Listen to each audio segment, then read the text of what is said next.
now we enter into phase 2 of this whole issue. What is the response of the church authorities? What is the response of the Pharisees who safeguarded the morals of the populace, of the people, who taught them the right way to live and the wrong way to avoid? What was their response here? Well, the term legalism comes to mind, which is the idea of the petty adherence to small rules, a kind of job's worth approach that we've seen many times, where someone is so enamored by the pettiness of the tininess of the small details. Those kind of people have been in existence since the Pool of Bethesda, even to the present day. The people who will pick you up over the smallest detail and miss the most important things. I'm reminded of things at lockdown where people would come and movie one from a park bench even though there was nobody around for hundreds and hundreds of yards because the rules said you mustn't sit down or you must be continually exercising. There's 100,000 people like that who would claim that their job's not worth much if they can't do the petty little things. It's the only opportunity that they have to lord it over the rest of us, because their lack of common sense, their lack of fellow feeling, their lack of understanding of other human beings and the way in which would function is secondary to their desire to show some dominant authority, even if it means observing small and petty rules in order to foster their own position. Anyway, the day on which this took place was a Sabbath, so the Jews said to the man, by Jews here, I mean they're all Jews you might say, so we're talking really about Pharisees, the Jews being those people who are the religious Jews, those people who are very strongly of an extreme religious fervour, those kind of Jews. And we often see people in religious situations who are the religious extremists of their day. The people who are the people who will go to the nth degree and impose the smallest, tiniest rules, no matter what the cost might be, because it is the rule, because I want to show that I'm adhering to the rules, which is a form of hypocrisy. Kind of virtue signalling is another word for hypocrisy, and that's what they're doing here. So the Jews said to this man who had been healed, it is the Sabbath, the law forbids you to carry your mat. So this great miracle occurs before their very eyes.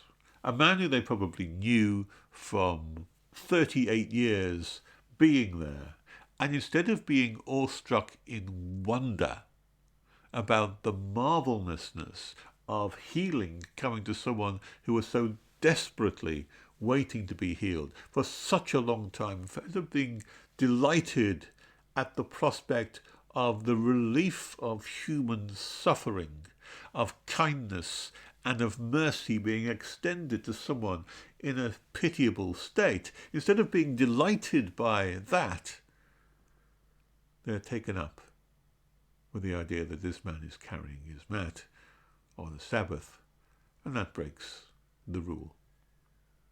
That's more important to them than the greater waitings of mercy. Elsewhere, Jesus said that you have neglected the greater things, because you tithe the mint and the cumin, you tithe even the small herbs at the bottom of your garden, you do everything to the nth degree, but you've neglected the weightier matters of mercy, love, kindness, patience with others.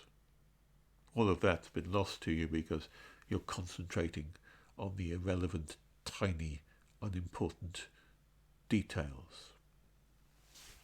So, it is the Sabbath, and the law forbids you to carry your mat.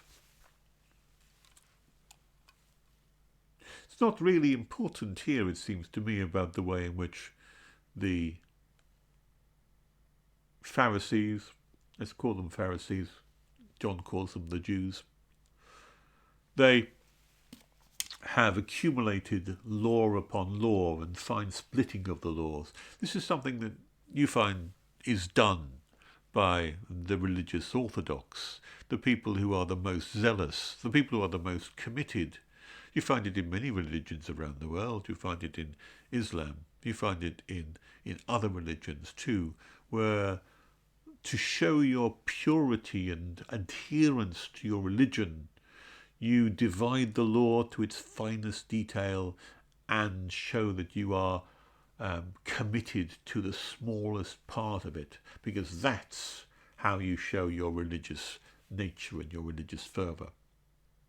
That, of course, is a complete mistake, because you show your religious fervour by being committed to the values and the virtues of the religion, to do justice, to love mercy, to walk humbly with your God.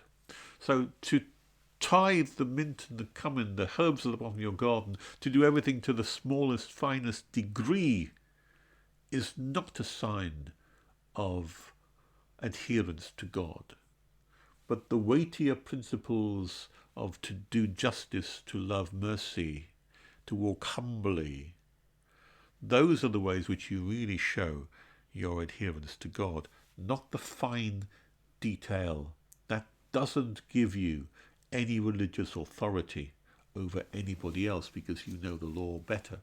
And one of the problems which the Jews had was to take something like the Ten Commandments and then separate them out and then add up all the tiny little laws that they could and formulate, I forget how many, 969 laws or whatever laws they were, and make sure that every single one was obeyed to the fullest. That is how they saw their religious duty and their commitment to God. And yet they missed out the very central thing. We still find that today. It's a lesson for us today, that these same people and this same attitude are with us today, and we might easily fall into that approach too if we're not careful. He replied, "The man who made me well said to me, 'Pick up your mat and walk.'" As if the answer to that is that there's a contrast here. There's the man who made me well. That act of goodness, that act of kindness, that act of mercy transcends the pettiness of petty rule observances. He, therefore, carries more authority and weight than you do. That's what is really being said here. The man who made me well. It's not my choice. In some way, he's probably doing the Eve thing, the Adam and Eve thing, where Adam blames Eve, and Eve blames the serpent, and of course the serpent didn't have a leg to stand on. There's a bit of that here, the man blaming Jesus. Well, it was him who told me to do it, but I think there's more to it than that. There's the idea that this man has more authority than you do, because he told me what to do, and if he can cure me like that, then he has the right attitude, and you don't. So they asked him, "So who is this fellow who told you to pick it up and walk?" So it's a bit like, well, where is this serpent in the garden kind of thing? And where is Eve? Why, and he didn't know who he was. He didn't know it was Jesus. He didn't know that he was well known amongst the people and the crowd. They didn't know about his reputation at this time. He didn't know. He looked around. He couldn't see him. Not surprising, considering the effect that it must have had, because Jesus had slipped away into the crowd that was there. The crowd that was there. There must have been a crowd. There must have been a lot of people saying, "Please cure me." There must have been a lot of cries of curing me, cure me. If you've cured him, you can cure me too. Help save me. There's no record of Jesus curing everybody at that pool. And that also is a question that possibly needs to be asked as to why would Jesus pick out one person and not others? And that's difficult for us to answer, because you might think that kindness and generosity should extend to all. And yet it seems that maybe there's only one person who was truly receptive to Jesus and to faith in Jesus, with a simplicity and an openness. Maybe that's what's explained by this question, do you want to get well? What kind of attitude do you have towards me? What kind of response will you make? Whereas other people are concerned purely about their own benefit. Here's someone who I think had maybe more respect to show to Jesus than simply a demand that I be made better. And I think that also indicates an attitude for us too, that any relationship that we have, any benefit that we have from Jesus flows from our respect for him. Sir, Rabbi, teacher. Respect to Jesus shows a relationship to Jesus which is submissive to him. And a relationship which demands things, show me a sign, do this, do that, is not met by the same kind of response as those which come to him humbly, walking humbly with your God, as we've said earlier on. So later, Jesus found him at the temple and said to him, "See, you are well again." And in other words, this is not a temporary cure. You're still well. It's not something like, it's a passing thing. You're well again. And notice this very important follow-up. The important follow-up here is, stop sinning or something worse may happen to you. Now that is something we can't skip over. Stop sinning or something worse may happen to you. Some people have taken this to mean that sickness, illness is caused by sin.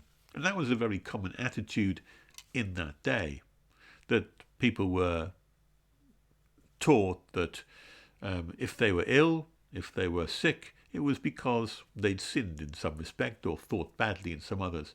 It's a still very common view. It's the view of Science, Health and Key to the Scriptures by Mary Baker Eddy.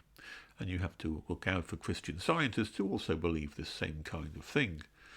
Jesus disproves this over and over again, and has pointed out, we'll come across it later, that when, for example, a man was born blind, it wasn't due to the sin of him or to his parents, but rather it was something that we need to take account of, that these things happen in the world, in a fallen world such as we're in. But nevertheless, Jesus places a moral command on this man as a consequence of his healing. And we see this time and time again throughout the ministry of Jesus, that I have done something for you. Now, as a consequence, go and live a proper life. The woman at the well, living water. The woman stoned in adultery. The idea that she should go and sin no more. Many of the things which Jesus speaks of to people, when he heals them and confronts them, there is always this same message which is tied up to everything that he does, as if the signs themselves are a sign of this very message. Now go and live a life, and do not sin any further. In other words, improve your life and put yourself right with God, and live your life in such a way that it is pleasing to God and not hurtful to God. That needs to be the outcome, I suppose, of all the signs and all the wonders that we would ever see. Anything that leaves us awestruck about the nature of God should have one positive conclusion in our lives, and that is that we so respond that we are with gratitude and with thankfulness, that we try to live a life which is more pleasing to God, encompassed by that phrase, go and don't sin anymore.